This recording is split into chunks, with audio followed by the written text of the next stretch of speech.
And so all of our institutions, our culture, our society, the way we learn, the way we learn to run companies is all based on another world, on a different type of world, a world that doesn't have this exponential growth curve.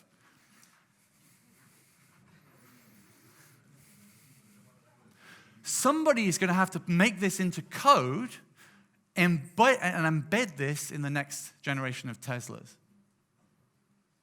or whichever is the first genuinely self-driving car to come to market, will have something like this in there. Now, of course, cars have computer vision in the front of them.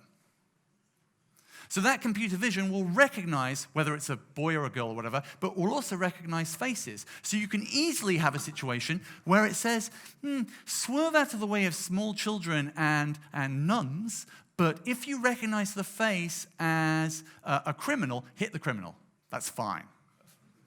So as I said, my job is to try and help explain this to people. And so one of the things that I do is I look around the world and I look to see which technologies are going up that curve very, very quickly, which technologies are reaching the point there where they're starting to take off.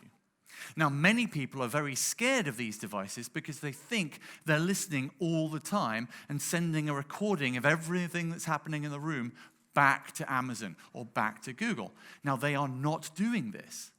They are genuinely not doing that. Instead, it's really, really cool. What they have is they have a chip on here, which is itself a little tiny artificial intelligence, which has been trained very specifically to only do one thing, which is to listen for the name Alexa or for the name Google or Siri, whichever device you have. Right? But it would be pure, and it would be perfect, and it would make its decisions based on pure silicon intellect.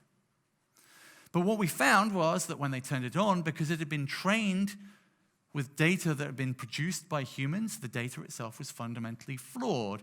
And all it did was it existed to reproduce the power relationship that had existed before.